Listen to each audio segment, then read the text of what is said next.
Hello everyone, welcome back. And as always, I'm Shiraf, and you are watching my Shining Force 3 Scenario 1 Insane Mode Efficiency playthrough. We are on Battle 10, and this is the final map in Chapter 2 of the game. And with it, we get one of the first true boss encounters of the game. Now we have run into other kill boss objectives before, but a lot of those bosses were just slightly beefed up normal enemies. But this time the boss we're facing is an actual named character who has his own unique model and animations, as well as a very annoyingly giant health bar to go along with all that. So right off the bat with this battle, we have something interesting to look at.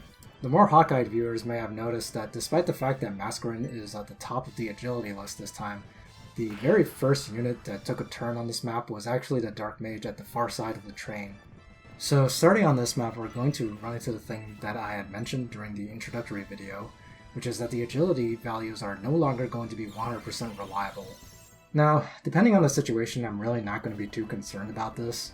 As a general rule, I am going to be playing with the assumption that something could go wrong with the agility order, but a lot of times if I need to play aggressively, or I need to do certain things that can get me a turn save, I'm pretty much going to need to assume that the turn order goes in agility order, which honestly isn't that bad of a thing to gamble on because something like 80 to 90% of the time, I'm not sure of the exact rates, but very often the turn order does in fact follow the agility order, and usually I'm not going out of my way to take super risky strategies anyway.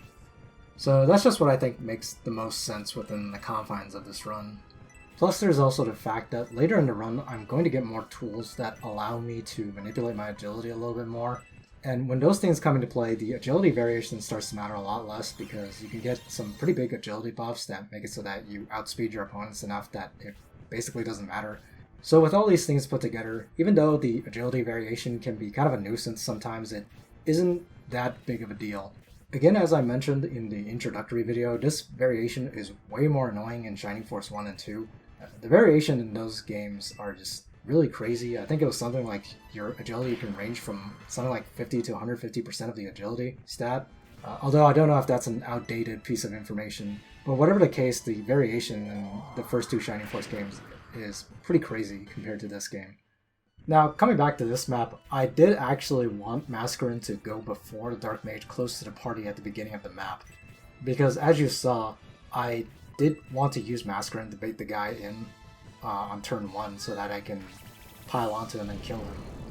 By doing this, I can line up Julian and Synbios in a way so that the two dwarves will come attack them at the end of the turn, and that lines them up in a way so that I can attack them with Blaze 2 at the beginning of the next turn. As always, the enemies still prioritize attacking my swordsman characters, and that does actually include Julian, despite the fact that killing Julian does not lead to a game over. Now, Synbios does get a counter in the process of this enemy phase. It wasn't too unlikely to happen since Synbios and Julian both have weapon triangle advantage against the dwarves, but either way it doesn't matter because obviously I have basically my entire team against just these two dwarves, so I have more than enough power to take them out. So I do make an attempt to push forward using my high move units, while the units with lower move and maybe some of my weaker units try to clean up the enemies that I chip down with them. Problem is that this map has a lot of choke points. There's one at the middle of the train and there's one at the very tail end of the train. Now, even though the boss, Shiraf, he starts in about the midpoint of the train, at some point he's going to start moving towards the back of the train. And as far as I know, there's really no way to stop him from doing this. Even if it was possible to move straight to him using your max movement on your highest move units, I don't think it's actually possible to reach Shiraf before he starts moving away, and even if you could, I believe his AI is just programmed to just walk straight to the back of the train. You can't like attack him and then distract him or something like that. And I do think that's kind of a missed opportunity on the part of the devs, because this map would be way more interesting if you could try to get a fast clear on it by reaching Shiraf quickly.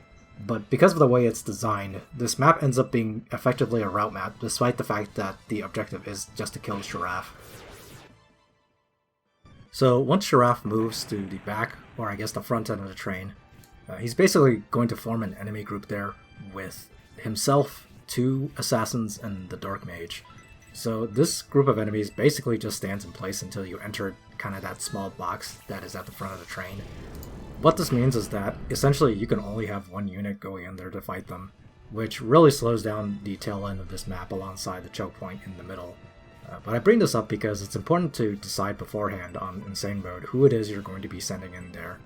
Since the entire force is going to be squeezed into basically a single unit line, you are not only going to be able to send one unit forward, but you also will only be able to get one support boost on them, unless you have a soulmate bond for some reason at this point, which is very unlikely, and obviously we don't have that. So a combination of the fact that the assassins have a pretty decent amount of defense and they all hit very hard, you kind of want to have both the attack and defense bond at the same time, which you can't do. In this particular situation on Insane Mode, if you don't use the defense bond, you're going to be in a lot of trouble, so we're kind of have to stick with that.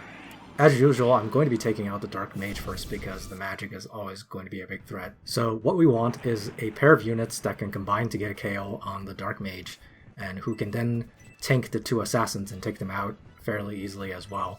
And then when Shiraf decides to join in the fight after you kill one of the assassins, you're going to want to be able to take a hit from him as well. Shiraf himself not only hits very, very hard, but he also has a special crit attack, basically like one of our allied units who has weapon level 1. But in addition to doing a bunch of extra damage, it also inflicts Paralyze on you, which, as I've mentioned before, Paralyze in this game is very annoying, so I am not going to risk that. So in order to reduce the risk of that, obviously we want to have Weapon Triangle advantage against them, so the person taking point is going to be Synbios, of course, and we're going to have Obright behind him to give him the defense boost. We could have used Dantaras to get Weapon Triangle advantage against the assassins, but if you recall last chapter, Dantaras was fighting an assassin on his side of the map, and he was taking quite a bit of damage from the assassins regardless. So he's actually not a very safe choice at this point. This is especially true because Shiraf is using a mace, so an X-type weapon, which means he has Weapon Triangle advantage against Dantaras, and that means he has a pretty high critical chance against Dantaras, probably something like 40 or 60%. I'm not really sure which one it is. Enemy crits in this game are a little vague as to how often they happen, because even if an enemy only has one crit, it seems that sometimes this game has that crit occupy multiple slots of crits. So it's not like players where if you only have one special crit, you get a 20% chance. Sometimes enemies have like a 50% chance crit, even though they only have one special crit attack. So by now you've probably noticed that in the middle of the train, there's also a choke point. That Dark Mage, plus the dwarf that moves behind him, is always going to act that way, regardless of how fast you're moving. So it's always something you're going to have to deal with on this map. It's similar to the swarm of enemies that are at the head of the train. This is also something of the trap in the middle of the train, because as you approach this choke point, a bunch of birdmen are going to spawn, and they can all attack you at once. So we're going to have to send people in here as well, who can both take these hits and come out alive, and also try to kill the Dark Mage in a timely manner. Synbios is once again the best choice here, because we still want to play relatively safely using Obright's friendship bonus to increase the defense on the unit that's taking point. But of course, as we're doing that, and as we move forward in the game, this is going to constantly be a concern, is that when we're doing this, we have to remember Obright's safety as well. And in this case especially, he has a disadvantage against the birdmen. Because Synbios has a high targeted priority, we can sidestep that somewhat and get the birdmen to attack him instead of Obright. Whereas if we were to send in someone like Dantaras instead, the birdmen would likely focus fire on Obright instead of Dantaras, and that would probably get him killed. Especially if we're not lucky enough to get some kind of crit on the mage and take him out before he starts giving us a hard time with his Blaze 2 spells. And honestly, that's most of what I have to say about this map. This map is honestly pretty boring for what's supposed to be the first true boss encounter of the game, because it's mostly just a mass of enemies that you have to fight, and these choke points slow down the map a lot. As I mentioned before, ultimately the plan comes down to trying to shuffle my units forward as fast as I can, but I'm going to get slowed down by a lot of things on this map. One thing you might have noticed is that I've been rationing Grace's MP a little bit. Just like with the last map, I'm going to want to have her with a healthy pool of magic towards the end of the map, so she can cast Heal 2 as much as I need to. It's not 100% necessary, and I'm not going to have only her as my layer of safety. There's going to be something else I'm going to do. But the upshot is that if Synbios gets poisoned or he gets unlucky crits from Shiraf, I'm going to want that healing support to fall back on. So I can't just be spamming her heals to level her up like I do in a lot of other maps. A long-term goal I have to keep in mind here is that I want to get Grace to promoted level 7 by a certain point in the game. But there's a pretty decent amount of time before I'm going to need that, and it's not really something I need to plan too meticulously for. She's going to be able to reach that level pretty comfortably by the time I want it to happen. So since we're going to have a bit of time in this video before anything interesting happens again, that gives me a bit of extra time to get you caught up on the story setup and our new recruit. Story-wise, there isn't anything too crazy going on. Shiraf is just the leader of the bandits that we started fighting on the last map. Shiraf has actually been harassing Benetram and the Republic forces for quite a while. The game seems to imply that he's been doing this since before the game started. So Benetram is going to astutely point out later at the end of the map that Shiraf's posse seemed to know that the peace talks would go awry. So basically it's just a way for him to tell the player that there's some kind of spooky conspiracy going on. They're also going to find out at the end of this battle that the bandits blew up the tracks for the train, so the force is going to need to walk the rest of the way back to Republic, which leads into Chapter 3 of the game, where we start in just a village that they go to. So now let's talk about our new recruit finally. You might have already noticed that she's pretty unique. She is a flying unit, which is the first one we're going to get. She's a birdman, she's called Eldar, and she has probably the worst combat in the game, outside of one more unit we're going to get later on. On Insane mode, she comes with attack that is so low that it's floored to 1 on basically every enemy on this map except for Dwarves, who she only does more damage against because she has weapon triangle advantage against them. This probably isn't too surprising for veterans of the Shining Force series, because Shining Force is kind of well known for having really either mediocre or just straight terrible flyer units, with the notable exception of Peter from Shining Force 2, who is just so broken that he basically defines the entire game. Now, on normal mode, Eldar actually is somewhat salvageable, especially if you save a lot of the stat boosters for her, which a lot of players do tend to do. Having a really strong flyer does break the game somewhat, like it does in a lot of other strategy games. But for Insane mode, that is definitely not a worthwhile investment in my opinion. One interesting thing about Eldar is that she actually starts with 2 weapons in her possession. She has a wing equipped and a broadsword in her inventory. As far as I know, this is one of the only cases in Shining Force 3 where the devs are kind of subtly hitting the player that characters start with some base skill and a variety of weapons, so you can kind of pick and choose what you want to do with them. The wing is a pretty unique type of weapon. It is a sword type, so it's not like Eldar has any kind of flexibility in that sense, but it's pretty much exclusive to flyers, and the broadsword is the same weapon that Synbios is using right now. She technically can use rapiers as well, but there's no real reason to be going out of your way to train her with those except for fun. Wings are kind of an interesting weapon because they actually have lower attack than most sword type weapons, but in exchange they give some defense and counter rate. The counter rate doesn't matter so much since it's only like 3 or 4 points, so it basically doesn't do anything, but the defense can be pretty valuable. On normal mode, a lot of people like to stick the broadsword on Eldar just because it makes her combat a lot better. And on Insane mode, if you use the broadsword, it might get her to do more than 1 damage on a lot of these targets, but that's not really worth it either.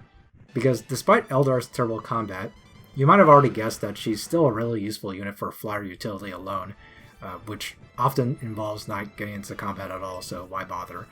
She can help you control when certain map triggers happen, which you're going to see in a couple of the following maps, and there's a fair number of items which they obviously just designed to be only obtainable by Eldar. And they are very specifically only obtainable by Eldar, because Eldar is the only flyer you're going to get until the very tail end of the game. So she gets a lot of work in. On normal mode, you could probably train her in swords, and she can fly off and pick off an enemy or two when she's doing this. But on Insane mode, she should probably be avoiding combat pretty much as possible, because she's going to get herself killed if she flies off solo and starts fighting anything. Plus, she comes with higher base wing rank anyway. She has 65 base experience in wings and 40 base experience in swords, so even in the off chance that you want her to be hitting something, it's likely a better investment to have her stick with wings because she's pretty close to learning her first wing special, which is Twister. Once she learns that, basically the main reason you attack with her is because she has nothing better to do and you just want to bank on a small chance that she'll use Twister and get an extra 5 damage on it. Plus, since she's flying off on her own a lot, that's another reason why you wouldn't really train her. Her main job often involves flying away from everyone else, which means she can't take advantage of friendship boosts, which would help her become a more competent combat unit. As you've seen, a lot of our units kind of have to rely on Synbios' attack boost to deal a decent amount of damage, and Eldar's not going to be able to take advantage of that even if I bother getting that with her. On top of that, Eldar's own friendship boost is evasion, which is pretty terrible. Even if you get it all the way to a soulmate level bond, it gives 25% evasion, and you really need to stop and think about that one for a second. If I told you in a Fire Emblem game or something, whether you would prefer to get a couple extra points of attack or defense or something, versus relying on a 25% dodge rate to evasion tank the game, I doubt any of you would be saying you would pick the latter. So yeah, that's a whole lot of words just to explain that Eldar is a terrible combat unit, and her main role is going to be to fly around and open chests and stuff. On that note, you might have noticed a couple moments ago I started passing a bunch of healing drops over to Eldar, and this was the other layer of safety that I was talking about when I talked about saving MP on Grace as well. So because the tail end of this map basically involves a big hallway that leads to the front end of the train, most of the force is not going to be able to jump into the battle for quite a few turns. But Eldar can kind of ignore all that and fly off to the side, and she can use her healing drops to support Synbios as needed. On this particular recording, you will see that I end up not really needing that. Eldar, I don't think, ends up using a single healing drop. But like I said, it's just another layer of security in case Synbios gets hit by crits too many times. Now, unfortunately, despite Eldar's ability to fly around, she cannot jump into battle at the end here. Shiraf pretty much one-shots her, and he doesn't even need a crit to do that, so just a good early showcase of just how terrible Eldar's combat prowess is. Now, despite that, I do want to get Eldar to the front end of the train at some point, because there actually is a hidden treasure at the front of the train, which is another large mithril that we have been picking up, like I said. She's not going to be the only one who can pick it up, just because after we kill the assassins, that's going to open up the front for a lot of people to rush in. But since Eldar's combat is terrible anyway, and she's close by, she might as well get that done. So here, we're about to attack the last Birdman that's on the map. This Birdman is kind of weird because it's just one last obstacle before you get to the boss group. Obviously, one enemy isn't really a problem, but one annoying thing about him is that sometimes he likes to fly in front of your units and just block your way. So it's best to kill him now while he's still to the side of the train before he blocks somebody. Because as mentioned, we do want people to start lining up behind Synbios and Obright charging in, so when we're done killing the Dark Mage and the assassins, everybody else can just come in and dogpile onto the boss. So once the Birdman's taken out, we just have to finish up this turn and wait for Synbios' turn to come around again and we can engage. And here's another good example of why agility variation doesn't impact the game as much as it does in the previous games. If this was Shining Force 1 or 2, the Dark Mage might have enough variation that he actually moves after our 11 agility units like Synbios and Obright. But since the variation right now is basically within 1 point or so, we don't need to care, and Synbios can come in and attack after the Dark Mage has moved. So we can take care of him before he does any sort of annoying spell casting on us. By now, I'm sure a lot of you have noted that based off the agility list, that if I had killed the Dark Mage with Synbios and Dantaras instead, I can instead charge in basically everyone. I can have Obright, Irene, Cybele, Eldar, and Julian all come in because they all move faster than the Assassin and Shiraf. And I could also equip the Gallery on Hayward and try to make him faster as well. Depending on my crit luck, I might be able to use that to take out one or both Assassins by the time everyone is in. But it's still rather unlikely. The big problem here is ultimately just Shiraf. As I already mentioned, Shiraf can one-shot Eldar even without a crit, and most of the rest of the force does not fare much better in that regard. If I set up Obright the right way, I might be able to have him take one hit, but it's very unlikely that Irene, Cybele, or Julian would be able to take a crit from Shiraf, or even just a normal hit in some circumstances. Julian is horribly underleveled, which is his problem. Irene is just really frail in general, and Cybele has weapon triangle disadvantage and is frailer than Dantaras. And even Dantaras is a little scared of Shiraf, and he can take maybe one crit from him at max HP. And with Dantaras, I most likely still want him to have a support bonus in order to be safe. So in that sense, this is kind of a bottleneck for this map. You just can't really safely engage Shiraf on this map, except with a very specific set of units. And if I rush in and get someone killed, that's basically 20 minutes of wasted playtime, and we really don't want that. Now, you might have noticed I got a lucky counter earlier from Synbios, which saved me from doing an extra attack on the first assassin here, which allows me to engage Shiraf a little sooner than I had planned. But in the grand scheme, it really doesn't matter, because Shiraf is kind of plugging our way into rushing out anyway, so we have to kill the second assassin either way.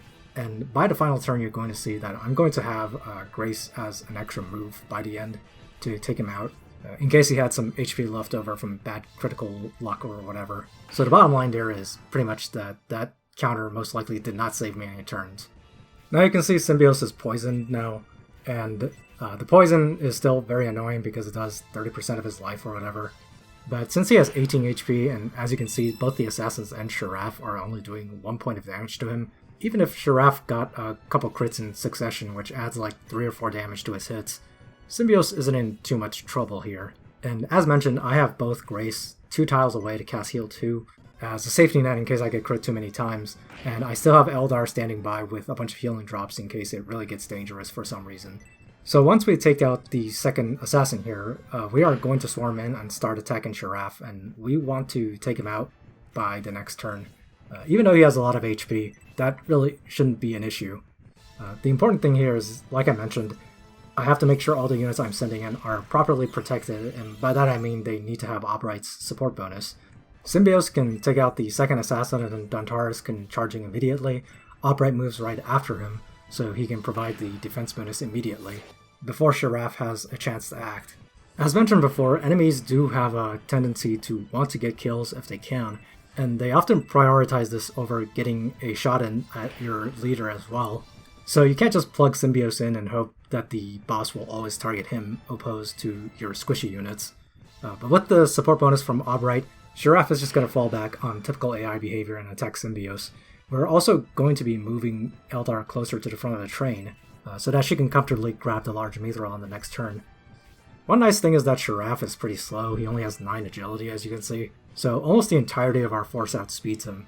So despite their frailty, on the final turn when you've decided that you can finally take out Shiraf, you can run in all your squishy units just to ensure the KO on him, without needing to really worry about anybody getting killed, because he's going to die before he can do anything. So of course everybody's just going to come in with everything they got. Mascarin's going to come in with her Blaze spell, Synbios is going to hit him, Dantaris is going to hit him, Obright's going to hit him. Even Irene is going to come in here and try to roll for a possible crit on him. If I was to replay this, I probably would have just used Julian instead of Irene, since Julian has Weapon Triangle advantage and not only gets the bonus damage for Weapon Triangle advantage, but also has a chance to activate his special Afterburner. But it's really not that important because, as you'll see, Shiraf is only going to have 8 HP when Hayward decides to do a finishing blow on him, and he does way more damage than is necessary to kill him. I did in fact make a slight mistake here. I probably should have equipped Hayward with the Gale Ring on the previous turn to help ensure that he was fast enough to outspeed Shiraf. But thankfully nothing horrible happened this time, and Hayward decides to save the run, saving me from having to play a full 25 minutes of this really boring map all over again. But also remember that I refrained from casting Tornado from Irene, which would have obviously dealt more than 1 point of damage, and had I moved Julian up, that probably would have been enough to KO the guy. So regardless, this KO on Shiraf is pretty comfortably reached, even without having to have anything super lucky happen. Amongst all this, as mentioned, of course Eldar goes and picks up the large Mithril at the front of the train, this being one of the first of numerous items that she's going to help us get throughout this run. But with Shiraf gone here, that is the end of Battle 10, as well as the end of Chapter 2. Battle 10 is completed in 14 turns, and next time we're going to start on Chapter 3, which is where the difficulty of the game really starts to ramp up, so look forward to that. I'll see you next time.